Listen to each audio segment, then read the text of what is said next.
What's up, WrestleDelphia? Mark Whitey here with Demetrius Gerald from WrestledelphiaTV. Just got done watching the Hell in a Cell 2014 pay-per-view, and this is our reaction video. If you did get a chance to see it, no surprise if this is going to be a negative review. A lot of people on Twitter did not like the ending to tonight's show. Although there were many great pictures of Cena and Orton. There are some great pictures of Cena and Orton. Go check our live log out to see what we're talking about. But first things first. We're gonna work from like the top down, I guess maybe. All right, we'll start off with the main event: Dean Ambrose and Seth Rollins. It was a tough match. It was a tough match to watch. It started off great. Dean Ambrose entrance, coming out to the cell, entering the cell, throwing a bunch of chairs in the ring, going up on top of it with the kendo stick. Kendo stick holster. A holstered kendo stick, mind you. That was awesome. But then it got kind of stale after that. You of course have the security of Seth Rollins come out, played by Joey Mercury and Jamie Noble, which they got kendo. That was to be expected, but. And this is just me. I think the drop off. We all knew they were going through the tables. I would have liked it to be in a more Mick Foley type way, but I have to. No one's Mick Foley. Come on, no one's that daredevilish. No one's Mick Foley, and I have to get used to the fact this is the PG error, and I guess it's going to be what it's going to be. It was a decent match, but the way it ended, Bray Wyatt coming out in a very, very provocative, if you want to call it that, mysterious, cryptic way. I thought the hologram was cool, but first thing we have to talk about is, why did Bray Wyatt, what feud did he have with Dean Ambrose? I don't know. It's just another misuse of Bray, though, because they weren't using him. There was no real feud between him and Jericho. There was no reason for them to be fighting. It's the same way they're going to do it with Ambrose. He said it best. It's misuse of I think the top talent at this juncture of the game.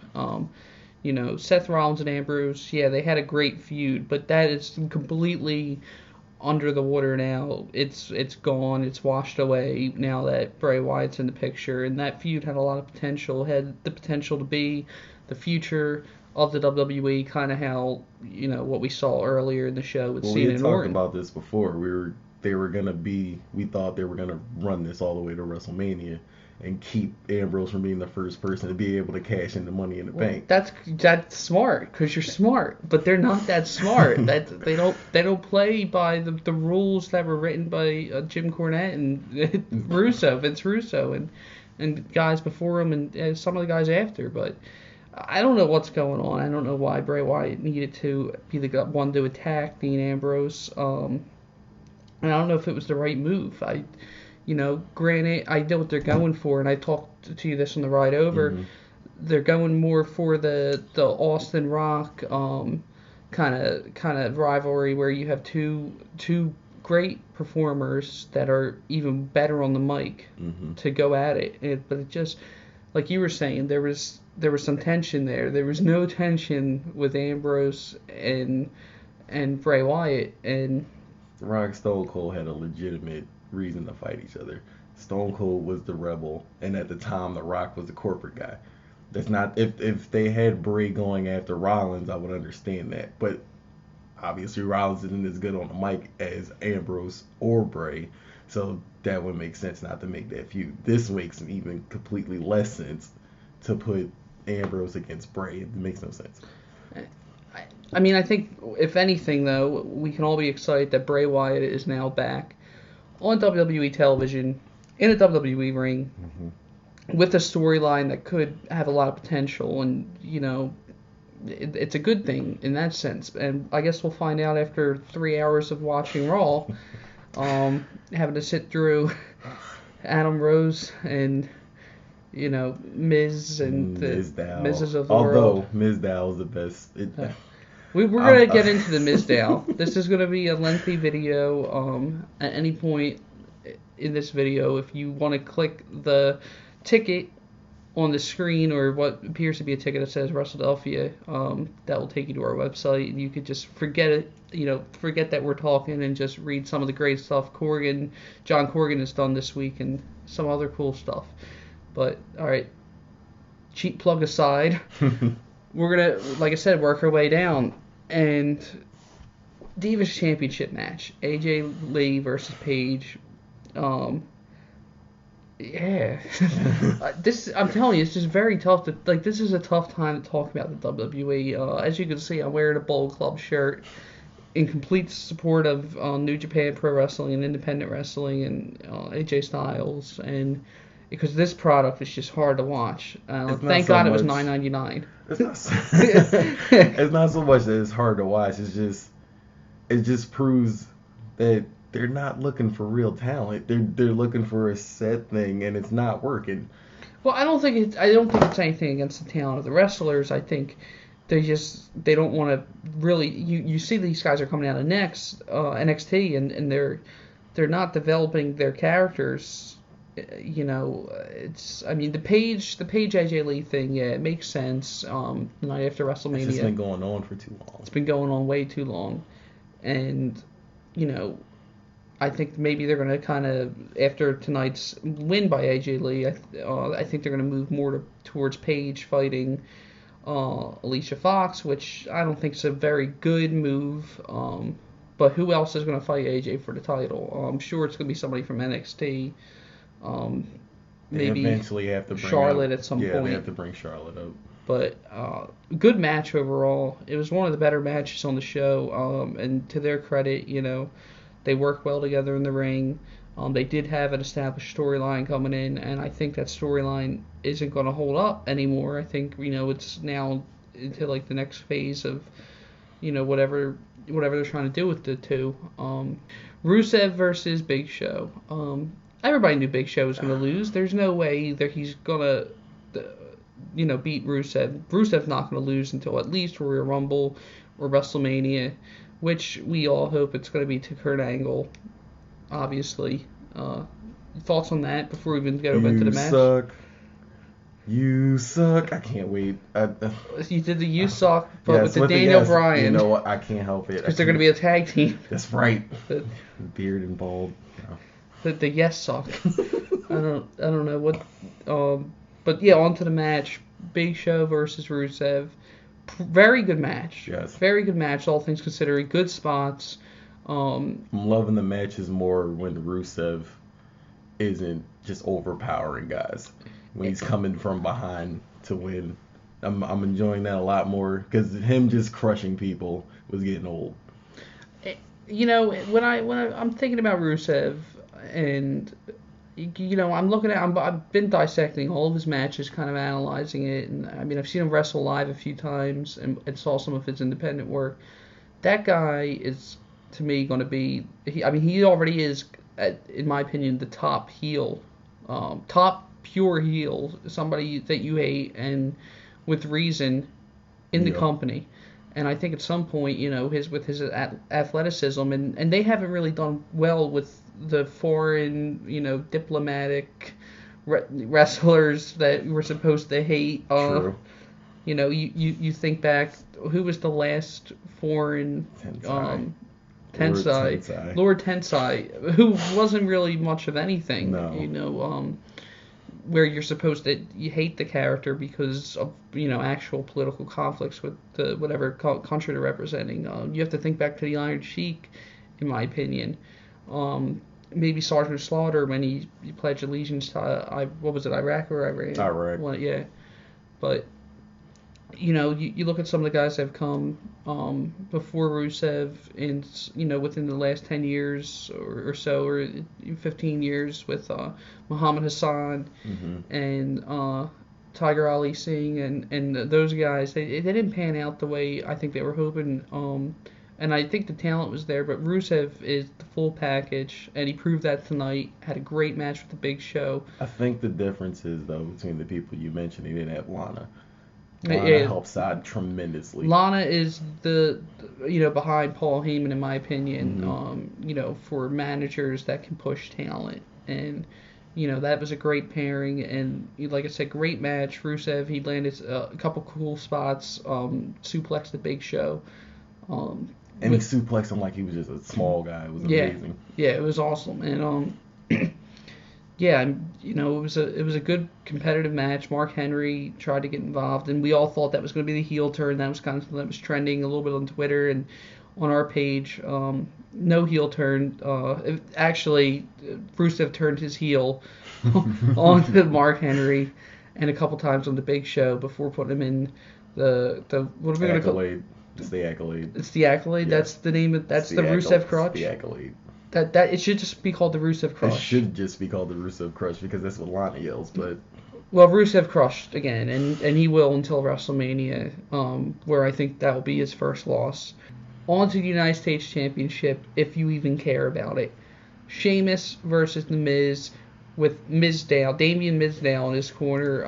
Some of the saddest stuff in professional wrestling, I think. I don't agree with him. Mizdow did an amazing job. He's meant to be comic relief, and he does it greatly. He does do a great job, but I think he's meant for much more.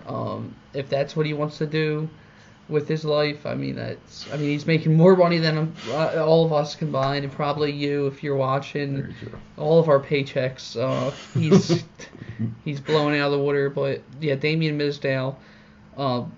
It was a weird match. It was hard to watch. I'm not into the comical stuff anymore. CCW, Ring of Honor, those kind of companies, all those independent companies I've been watching, really ruined me because they've had some storylines at times, but they really really aggressive storylines. Yeah. And WWE hasn't had that. And this Sheamus Miz thing, it's not doing it for me, and seeing what's happening with Damien Mizdow, whatever you want to call him, it's kind of sad. But overall, it was a good competitive match. With some of the comedic spots you were talking about. I think one of the spots you like the most is when Sheamus had him up against the ropes, yes.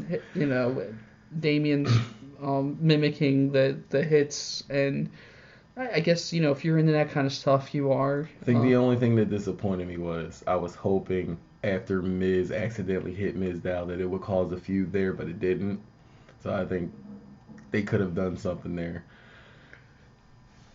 And now we're on to the first Hell in a Cell match. So if you're keeping count, before we got to Dean Ambrose and Seth Rollins, there was Paige, AJ Lee, Rusev, Big Show, Sheamus, Miz.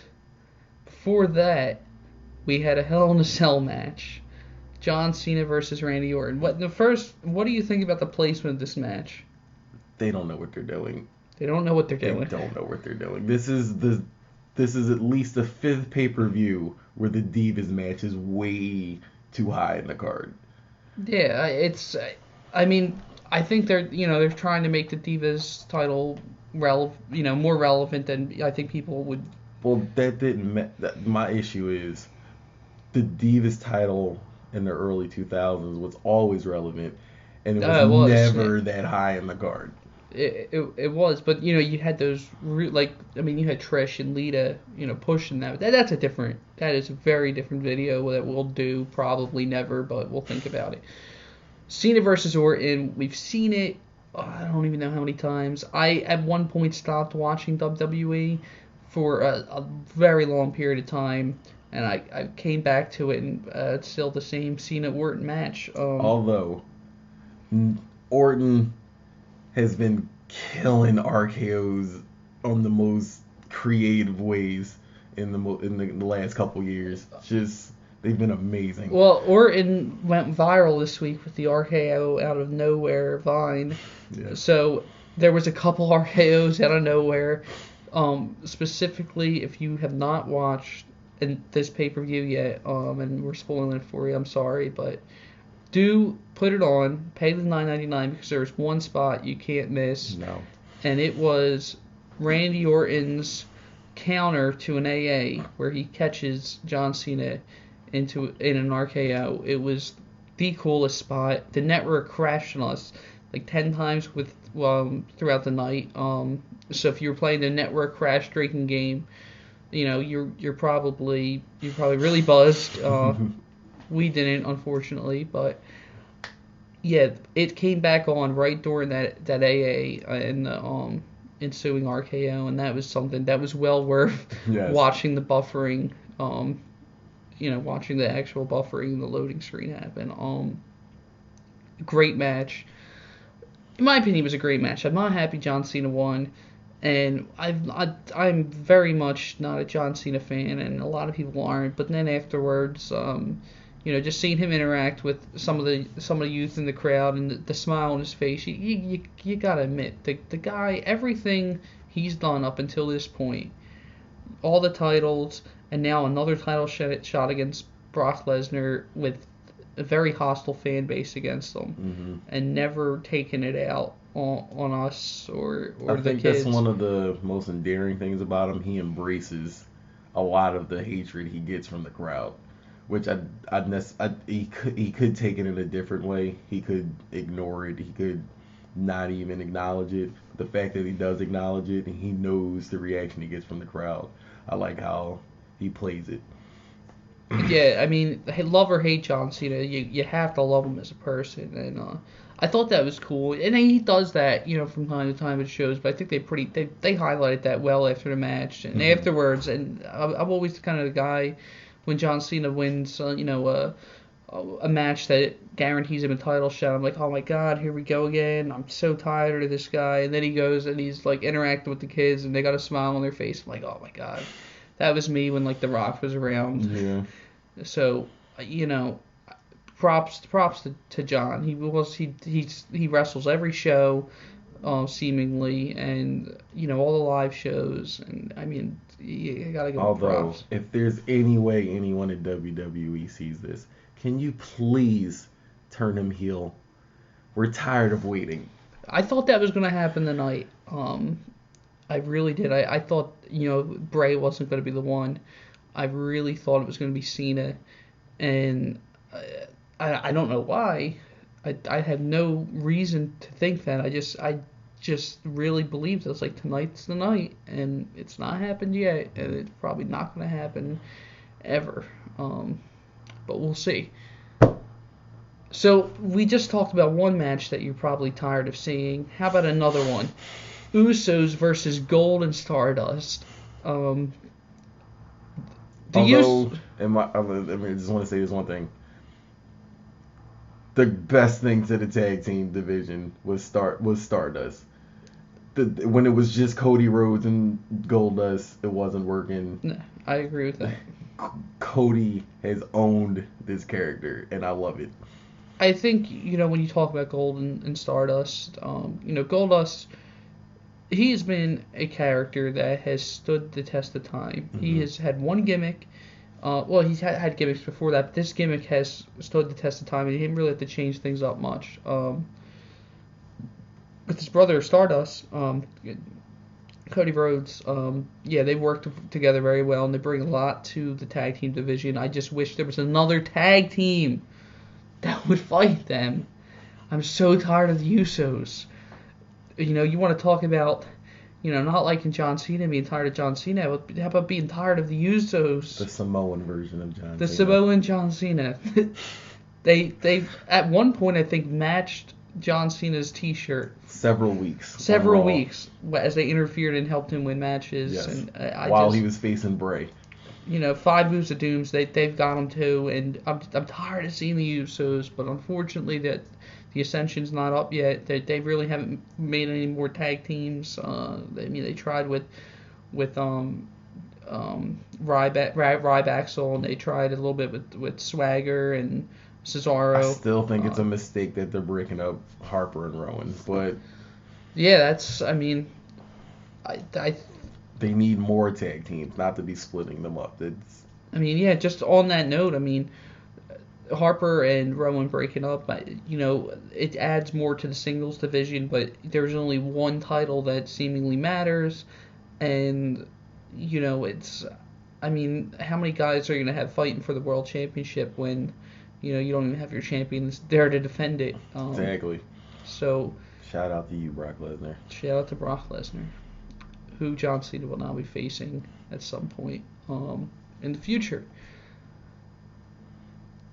Speaking of John Cena, Nikki Bella defeats Brie Bella, where the loser must become the winner's personal assistant for 30 days. This is why WrestleDelphia has sucked for like a month.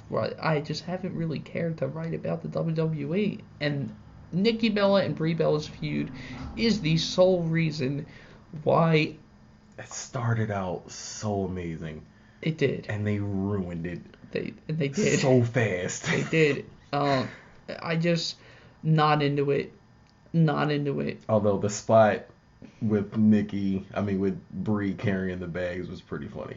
Yeah, that was. I mean, oh my God, like, yeah, that was. It was funny, but it just was. I don't even want to talk about it. Do we have to talk about this match? No. It was a decent match, but it was a decent match for 2014 WWE. Though they both have really made strides wrestling.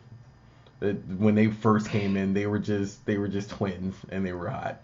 They weren't really mat tacticians, but now. I mean, yeah, they're still hot. They got that going for them, but I mean, oh my God, the acting. Yeah, especially from Brie. Brie's a very bad actor. We're not this pessimistic. We do like wrestling. It's hard to watch WWE. And it's hard to come to terms with this fact that Nikki Bella and Brie Bella followed Intercontinental title championship defense by Dolph Ziggler and Cesaro, which was the match of the night. Amazing match. The match of the night. The match of the night. And proves another reason how they're wasting Cesaro. His matches are amazing, but yet his character is garbage. I'm the biggest Cesaro mark on the planet. I'm admittedly. Bray Wyatt, Cesaro, I'm in their corner 100% of the time. Cesaro, I remember when he was Claudio Castagnoli with one of my favorite independent wrestlers, Chris Hero, tearing it up in CZW, tearing it up in other companies, Shikara at some points, and I mean, Cesaro, he's got all the tools and all the talent talent. Yeah, granted, he's not the best. He's not the best with promos, and that was what Paul Heyman was there for until they cut the cord on that. Yeah. But man, can they wrestle? Can Dolph Ziggler wrestle too? I mean. And I don't even mind that he's just Mr. Ass 2.0, but he is Mr. Ass 2.0. He's leaps and bounds athletically better than Billy Gunn ever was. Yeah, it was the match. It's going to go down as one of the matches of the year in my opinion. And don't be surprised if whenever they decide to release a list like that, top 20, top 15, top 10 matches of the year, Cesaro and Dolph Ziggler are in a couple of them. Maybe not together, but on separate occasions. And certainly tonight, that match needs to be included. Great spots. Cesaro with that uppercut, Ziggler with the zigzags. It was a great match. It was a great match. To kick off, technically to kick off the pay-per-view, but the kickoff match was of course Mark Henry Bo Dallas, which Mark Henry of course beat Bo Dallas, which is good because I was really tired of Bo Dallas winning all the time. I know he lost to R-Truth, but he lost to R-Truth and R-Truth disappeared. So thank God Mark Henry. Well, we don't know. He could be disappearing next. No. I'm telling you, you wanted a Mark Henry feud, but they're gonna go back to being a tag team. They need to ramp up the tag team division, and that's a way to do it. Is put the world's strongest tag team. That's what they're gonna. It's gonna help. I think a couple questions that come out tonight. Obviously, the number one is, why did Bray Wyatt attack Dean Ambrose? Um, I don't know, and I don't want to speculate. I'm gonna speculate, and I pray that it's not this. But I think they're gonna try to remake the corporate ministry, which is a stupid idea. It's so they've been trying to make Bray the Undertaker since he got in there, but doing it this way is beyond stupid. It's beyond a waste of his talent on the mic and in the ring. Yeah, I just don't. I don't understand it. I don't know what the idea was behind it. It came, out of nowhere. Not to, granted that's the term of the week, out of nowhere. Yeah, I don't know. I have no idea what they are thinking to do with this feud. I don't know what that means for Seth Rollins. Seth Rollins, when's he going to cash it in? Is he going to cash it in on Lesnar? Who people are saying is going to be the champion. I still think it's going to get to the point where he's not able to cash it till WrestleMania, but instead of Ambrose, they're going to replace him with Orton. Oh yeah, because we've seen that plenty of times. Yeah, I think figuring out what they're doing with Bray. I think hopefully there's obviously going to be some answers tomorrow. I don't know if I like their answers. I don't like really where they're going with things in the company. And tonight wasn't a great pay-per-view. Certainly better than last month's pay-per-view. And it's sad when the greatest spot in the pay-per-view is just Paul Heyman's face. Just the disappointment in his face was magical. Yeah, that was a great spot. Paul Heyman was part of the panel tonight, along with the useless panel. You're not the NFL, WWE. They're not the NFL, and Paul Heyman did not look happy to be there, and I wasn't happy to watch. So I feel like, I connected a little bit with Paul Heyman tonight, and I probably you did too, or at least someone watching this video. But yeah, that was Hell in a Cell. That was Hell in a Cell in a nutshell. Don't forget to subscribe, because you do have some more time to win potentially a signed photo of X-Pac in China. Yes, not the DVD that they both starred in, but signed photos, which I think is a way better prize anyway. So yeah, subscribe. Click the icon above to go to the website, read what we have out there, follow us on Facebook, follow us on Twitter, do all that. Thanks for watching, and WrestledelphiaTV will be back at some point in the near future.